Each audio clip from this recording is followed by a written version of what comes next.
Hello everyone, আসসালামু আলাইকুম। Welcome back to Maha's kitchen. আজ বানাবো কোকোনাট চিকেন কারি, যা হেলদি, ডিলিশিয়াস, কুইক এবং ফ্লেভারফুল ওয়ান পট কারি। আরও নতুন ভিডিও দেখার জন্য আমার ইউটিউব চ্যানেলটা লাইক এবং সাবস্ক্রাইব করে নিয়ে আমার সাথেই থাকবেন এবং ফ্রেন্ডস অ্যান্ড ফ্যামিলির সাথে শেয়ার করে দিবেন। 250 গ্রাম বোনলেস চিকেন ব্রেস্ট চাঙ্ক করে বা বাইট সাইজ করে কেটে নিচ্ছি।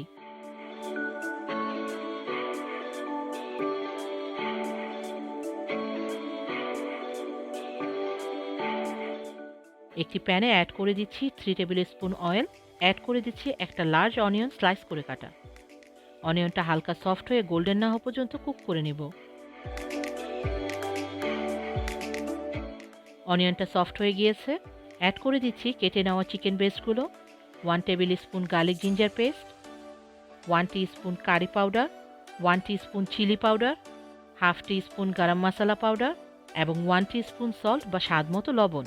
সব কিছু ভালো মতো মিক্স করে নিয়ে মিডিয়াম টু হাই হিটে 3 to 5 মিনিটসের মতো কুক করে নিব।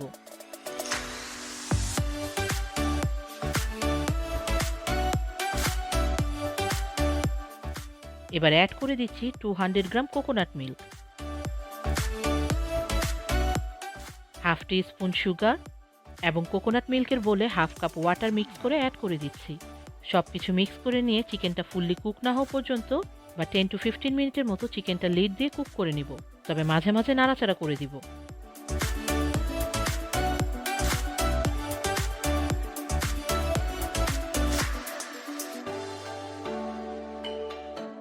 চিকেনটা ফুললি কুক হয়ে গিয়েছে, তবে চিকেন কোকোনাট কারির গ্রেভিটা আপনারা পছন্দ মতো কম বেশি করে নিতে পারেন।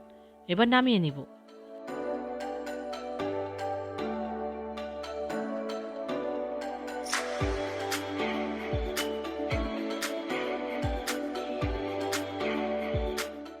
উপরে কিছু চপ পাসলে দিয়ে পরিবেশন করে দিলাম। আপনারা যে কোনো টাইপের রাইস অথবা নুডলসের সাথে এই কোকোনাট চিকেন কারিটি পরিবেশন করতে পারেন। আশা করি ভালো লেগেছে। ভালো থাকবেন সবাই। আল্লাহ হাফেজ। Thanks for watching my video. আশা করি আপনাদের ভালো লেগেছে। যদি ভালো লেগে থাকে লাইক করুন এবং সাবস্ক্রাইব করে আমার সাথেই থাকুন। বেল বাটনে ক্লিক করে নতুন আপডেটের অপেক্ষা করুন। থ্যাংক ইউ সবাইকে।